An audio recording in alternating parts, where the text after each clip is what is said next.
एक समय की बात है। सरयू नदी के तट के पास बसे एक छोटे से गांव में रामदास नाम का एक निर्धन किंतु अत्यंत श्रद्धालु युवक रहता था।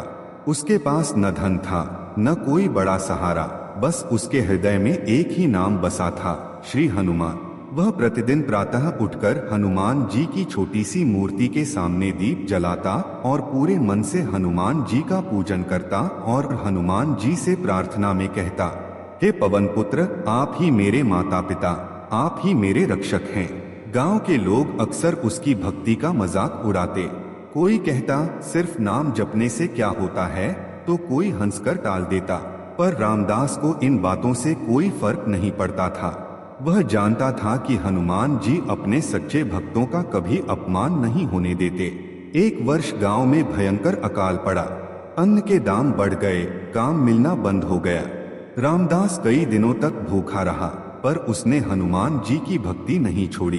भूख से कमजोर शरीर लेकिन श्रद्धा से भरा मन लेकर वह रोज मंदिर जाता और कहता, प्रभु मुझे कुछ नहीं चाहिए, बस मेरी भक्ति बनाए रखना। एक रात रामदास अत्यंत दुर्बल होकर मंदिर में ही सो गया। उसी रात उसे स्वप्न आया। उसने देखा कि एक तेजस्वी वानर रूपी पुरुष उसके सामने खड़े हैं। उनके नेत्र करुणा से भरे थे। उन्होंने प्रेम पूर्वक कहा, रामदास, क्या तू मुझे इतना ही दूर समझता है कि तेरे कष्ट मुझे दिखाई न दें? यह सुनकर रामदास की आंखों से आंसू बहने लगे।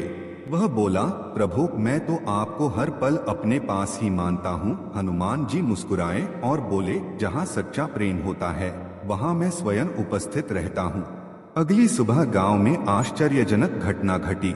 पास के नगर से सहायता के रूप में अन्न, वस्त्र और धन आया। सबको काम मिला। गांव फिर से खुशहाल होने लगा। लोगों ने देखा कि सबसे पहले सहायता रामदास के घर पहुंची।